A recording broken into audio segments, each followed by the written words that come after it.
Au lieu de vivre avec moins, il faut apprendre ce qu'il faut faire pour gagner beaucoup plus. Ce que vous devez faire pour avoir du succès et être riche et prospère est complètement différent de ce que vous avez à faire pour être confortable. Le problème, ce n'est pas que vos objectifs sont trop élevés et que vous les avez manqués. C'est que vos objectifs sont trop bas quand vous les avez atteints. L'équation est simple. Les gens riches font ce à quoi les gens pauvres ne font que penser. Tout le secret de la richesse se trouve dans ce que l'on appelle le schéma financier. Votre schéma financier est tout simplement la façon dont vous pensez, ressentez et agissez par rapport à l'argent. Et cela s'applique à tout le monde, que vous soyez plombier, médecin, PDG d'une grande entreprise ou retraité. C'est la manière dont vous pensez à l'argent. Et peu importe si vous avez beaucoup ou très peu d'éducation, votre schéma financier est la véritable cause de votre succès, échec ou médiocrité financière. C'est ce même schéma qui crée vos habitudes et détermine si vous êtes épargnant ou dépensier, un bon ou un mauvais gestionnaire d'argent, et si vous allez finir par vivre sur un maigre revenu fixe ou que vous preniez une retraite riche. Votre plan financier détermine votre vie financière. Le fait est que la plupart des gens n'atteignent pas leur plein potentiel. La plupart des gens ne réussissent pas. 80% d'entre nous ne seront jamais libres financièrement comme ils le voudraient. Et 80% d'entre nous ne prétendront jamais être vraiment heureux. Et il y a une raison qui expliquerait cela. Et la raison est simple. La plupart des gens sont légèrement inconscients. Ils ne vivent qu'à un niveau très superficiel de la vie. Ils ne se basent que sur le monde visible. Ils ne se basent que sur ce qu'ils peuvent voir. Et ce qu'ils peuvent voir, ce sont les résultats, les fruits, la partie visible. Mais tout résultat, tout fruit trouve son origine dans la racine qui est invisible. Si vous voulez changer les fruits, où allez-vous devoir mettre votre attention? Bien évidemment, dans la racine. L'argent est un résultat de l'habitude financière. Le poids est un résultat de l'habitude alimentaire. Tout est résultat de quelque chose. La richesse est un résultat. La santé est un résultat. La maladie est un résultat. Nous vivons dans un monde de cause à effet, donc ça se résume à ça. Le seul moyen de changer définitivement votre monde extérieur, c'est d'abord changer votre monde intérieur. Le monde intérieur crée le monde extérieur. Vos pensées mènent à vos sentiments, qui mènent à vos actions, et tout cela mène à votre état financier. Chacun de nous a un schéma personnel d'argent et de succès déjà ancré dans son subconscient. Et plus que tout le reste, c'est ce plan qui déterminera votre vie financière. Cela signifie que vous pouvez être le meilleur homme d'affaires, meilleur négociateur, vous pouvez être le meilleur vendeur, vous pouvez tout savoir sur les actions, les obligations et les autres types d'investissements, si vous avez le bon schéma financier. Les gens qui deviennent millionnaires ont un plan financier prédéfini qui leur apporte du succès. De l'autre côté, nous avons les gagnants du loto. Nous avons tous entendu ces histoires, des gens qui gagnent 5, 10, 50, 100 millions d'euros. 5 ans plus tard, la moitié d'entre eux sont revenus au point de départ comme s'ils n'avaient rien gagné. Parce que leur schéma financier est réglé pour les tirer vers le bas. Voici une histoire époustouflante de la veuve qui a tout perdu. L'histoire raconte qu'elle et son mari avaient économisé toute leur vie pour leur retraite. Et ils s'en sortaient plutôt bien. Mais à la minute même où son mari est décédé, les choses ont commencé à se dégrader rapidement. Leurs investissements ont commencé à diminuer. Le plan de retraite s'est asséché et les factures sont toutes arrivées à échéance en même temps. En 60 jours, elle était pratiquement sans un sou. Il a été découvert qu'elle avait grandi dans la pauvreté et qu'elle avait vu ses parents vieillir dans la pauvreté. En posant quelques questions, T. Harv Eker a compris que le schéma financier de son mari était conçu pour une réussite convenable, mais que le sien était conçu pour une rupture totale. C'est ce qui s'est passé. Le schéma financier est formé sur la base de la programmation que vous avez reçue dans le passé, en particulier lorsque vous étiez enfant. Quelques-unes des principales sources de cette information sont les parents, les frères et sœurs, les enseignants, les médias, la culture, les amis. Le problème, c'est que la plupart d'entre nous ont été formés par des personnes qui n'avaient pas beaucoup d'argent ou qui avaient des problèmes émotionnels à ce sujet. Et leur façon de penser est devenue notre façon de penser. Vous avez sûrement entendu que l'argent est la racine de tous les maux, les gens riches sont avides, il faut travailler dur pour gagner de l'argent, vous ne pouvez pas être riche et spirituel en même temps, l'argent n'achète pas le bonheur, l'argent n'apporte pas l'amour, l'argent ne pousse pas sur les arbres, il faut de l'argent pour faire de l'argent, on ne peut pas se permettre, etc. Ensuite, des expressions comme l'argent de retraite, la caisse de sécurité sociale et le conseiller financier. Vous avez été conditionné par des simples schémas et cela peut changer. Tout d'abord, il est important que vous sachiez que tout changement commence par une prise de conscience. Il est très difficile de changer quelque chose sans savoir qu'elle existe. Voici un bon exemple. Les gens riches sont avides, et on peut changer ça par cette expression. Les gens riches peuvent aussi être généreux. Il faut de l'argent pour faire l'argent. Non, il faut de la créativité pour gagner de l'argent. Des dizaines de milliers de personnes immigrent avec rien, et en quelques années, ils deviennent riches. Ils n'avaient rien du tout au départ. Il faut être assez créatif pour gagner de l'argent. Rappelez que vos pensées mènent à vos sentiments, qui mènent à vos actions, qui mènent à vos résultats. Voici la première leçon. Les personnes riches et qui réussissent croient « Je crée ma vie, je réussis ». Les gens pauvres croient « Je subis ma vie ». Si vous voulez créer un véritable succès, il est impératif que vous croyiez que vous êtes au volant de votre vie. Vous devez croire que vous êtes celui qui crée votre succès. C'est vous qui créez votre médiocrité et c'est vous qui créez vos difficultés financières. Mais au lieu d'assumer la pleine responsabilité de leur vie, la plupart des gens jouent plutôt le rôle de la victime. Les victimes laissent généralement des indices indélébiles. Ils blâment l'économie, ils blâment leur entreprise, ils blâment le marché boursier. Ils accusent le marché de l'immobilier, ils blâment la ville où ils vivent, ils blâment les taxes, ou le gouvernement, ou leur employé, ou leur employeur. Ils blâment leur directeur, ils blâment leur partenaire, ils blâment leur ligne ascendante, ils blâment leur ligne descendante. Ils accusent leur mari, ils accusent leur femme, leur petit ami ou leur petite amie. C'est toujours quelque chose d'autre, c'est toujours quelqu'un d'autre. Et se disent à la fin, vous savez, l'argent n'est pas si important que ça. Se plaindre est la pire chose que vous puissiez faire pour votre santé ou votre bien. La pire. Pourquoi ? Il y a un principe universel qui dit que ce sur quoi vous vous concentrez se développe. Si vous vous concentrez sur ce qui ne va pas dans votre vie, qu'allez-vous obtenir en plus grande quantité ? Vous allez obtenir plus de ce qui ne va pas dans votre vie. Vous vous transformez en un grand aimant à ordures. Et avez-vous déjà remarqué que les personnes qui se plaignent ont généralement une vie minable ? Voici donc quelques étapes riches qui vont changer votre schéma directeur et changer votre vie. Tout d'abord, ne vous plaignez pas. C'est votre choix. Vous pouvez être une victime ou vous pouvez être riche, mais vous ne pouvez pas être les deux.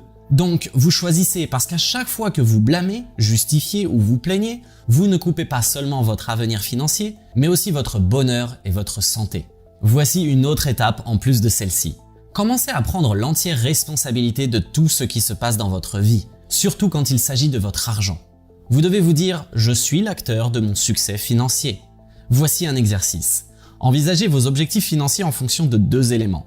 Le premier est en termes de revenus. La deuxième est en termes de valeur nette. Et prenez un moment pour y réfléchir. Disons que l'un de vos objectifs financiers en matière de revenus est de gagner 100 000 € par an. Ni bon, ni mauvais. Dites simplement 100 000 €. Et disons que votre objectif pour votre fortune nette est de 1 million d'euros. Maintenant, voici un autre secret de la richesse qui est la deuxième leçon.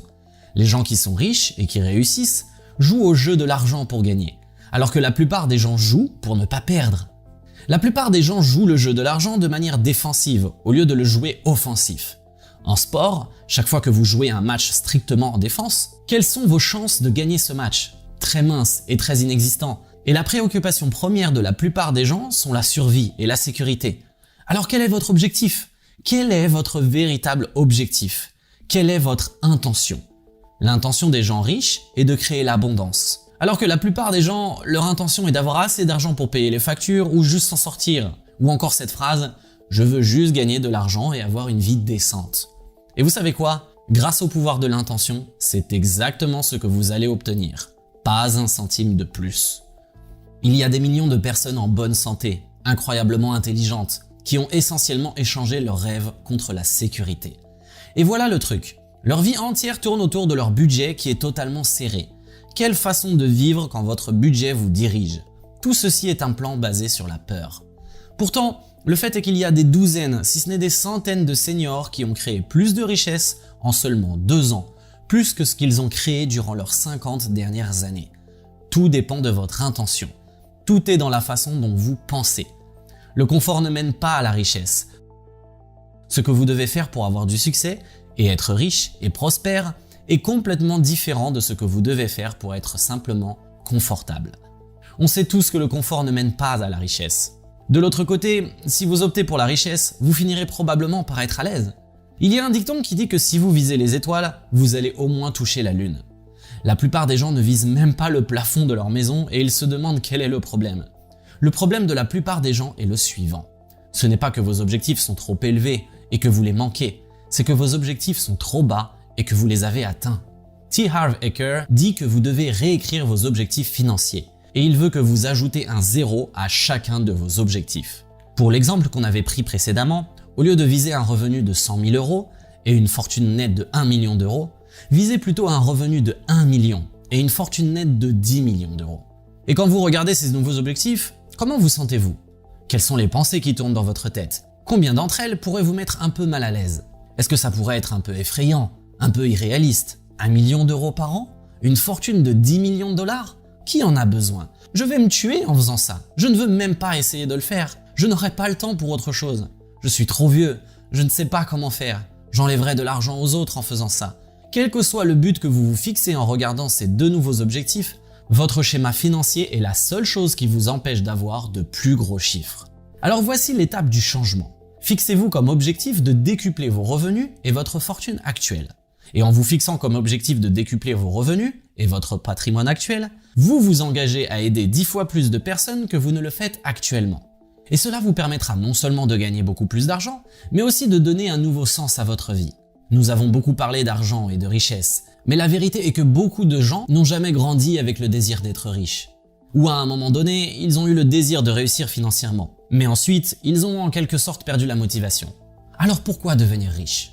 En plus de résoudre les problèmes des gens, il y a le style de vie. Il ne fait aucun doute que l'on peut mener un style de vie beaucoup plus agréable quand on est riche que quand on est fauché ou simplement à l'aise. Au moins on peut manger ce qu'on veut vraiment quand on va dîner. Être riche vous donne la possibilité de vivre dans une belle maison, conduire une belle voiture et envoyer vos enfants dans les meilleures écoles, et pouvoir voyager dans le monde avec les gens que vous aimez. Je ne dis pas que si vous n'avez pas beaucoup d'argent, vous ne pouvez pas être heureux.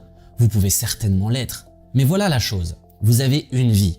Pourquoi ne pas vous honorer et honorer ceux que vous aimez, en leur offrant ce que la vie a de mieux à offrir? La deuxième raison de s'enrichir est qu'avoir beaucoup d'argent est presque une nécessité, surtout si vous êtes là pour un certain temps.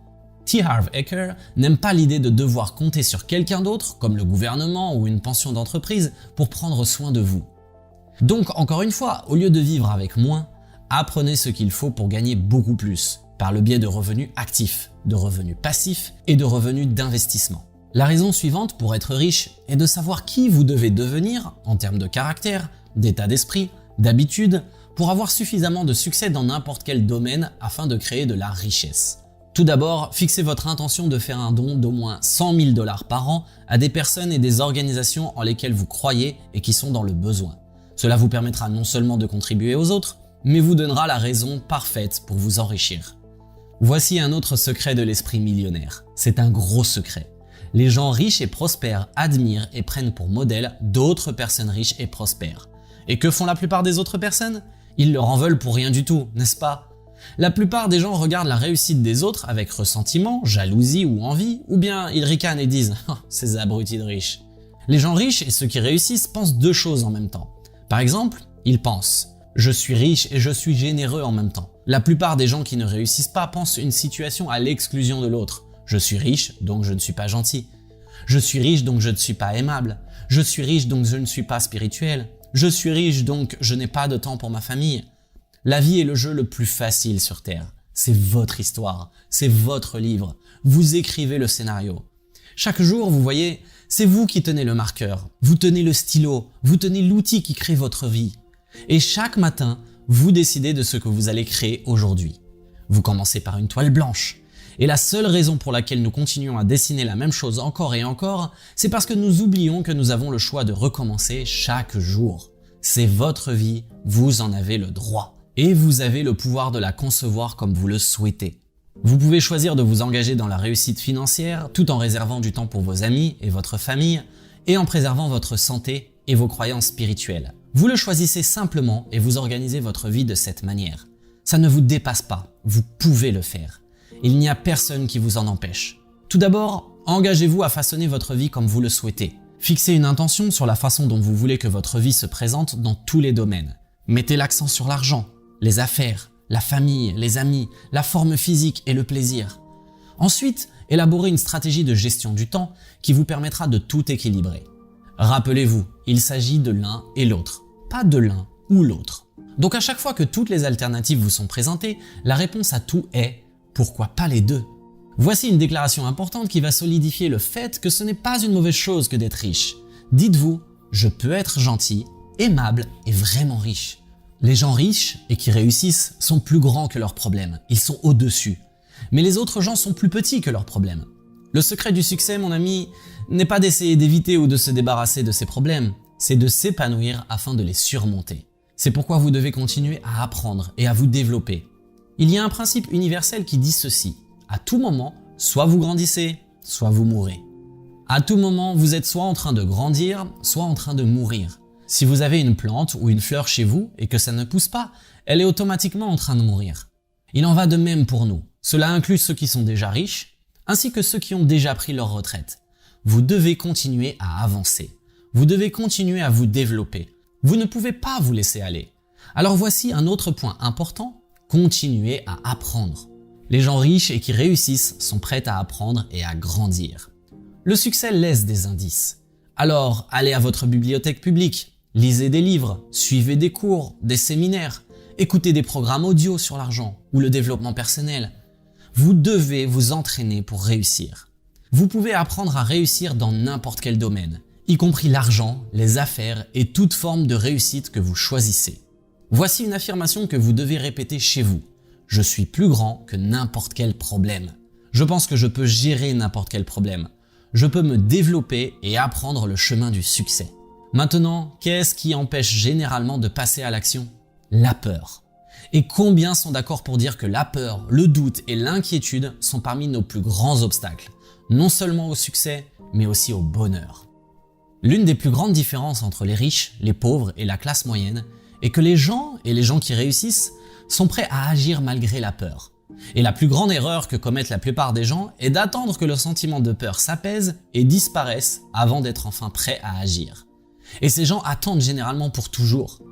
Il n'est pas nécessaire d'essayer de se débarrasser de la peur pour réussir. Et les gens qui réussissent ont peur. Les personnes riches et prospères ont des doutes. Les gens riches et prospères ont des inquiétudes. Mais ils ne laissent pas ces sentiments les arrêter. Les gens qui ne réussissent pas ont exactement les mêmes sentiments. Mais ils laissent ces sentiments les arrêter. Combien d'entre vous sont d'accord pour dire que nous sommes des créatures d'habitude et que le grand secret est de s'entraîner? Il faut s'entraîner à agir malgré la peur, s'entraîner à agir malgré l'incertitude, s'entraîner à agir malgré les désagréments, s'entraîner à agir malgré l'inconfort. Arrêtez de laisser la peur diriger votre vie. Combien d'entre vous envisagent de faire quelque chose dans leur vie tout en ayant un peu d'incertitude autour de ça? Voici 2 mots qui feront que cette vidéo en vaudra la peine. Faites-le, agissez malgré vos incertitudes. L'une des façons de changer votre schéma financier est d'adopter des modes de pensée riches. Il s'agit notamment d'assumer l'entière responsabilité de tout ce qui se passe dans votre vie, en particulier votre vie financière. Jouez le jeu de l'argent pour gagner. Engagez-vous dans l'abondance plutôt que dans la survie et la sécurité. Engagez-vous à créer de la richesse non seulement pour vous-même, mais aussi pour aider les autres. Admirez, bénissez et étudiez. Les personnes qui réussissent pensent toujours en termes des deux. Au lieu de faire l'un ou l'autre, vous pouvez faire l'un et l'autre. Soyez plus grand que vos problèmes. Engagez-vous à croître et à apprendre en permanence. Et agissez en dépit de la peur. Mes amis, si vous suivez ces étapes, vous commencerez à transformer votre argent, votre plan et à réinitialiser votre thermostat financier pour un succès naturel et automatique. Le fait est que notre monde n'est rien d'autre que le reflet des gens qui le composent. Et comme chacun d'entre vous élève individuellement sa conscience, le monde élève la sienne, passant de la peur au courage, de la colère à l'amour, et de la pénurie à la prospérité pour tous.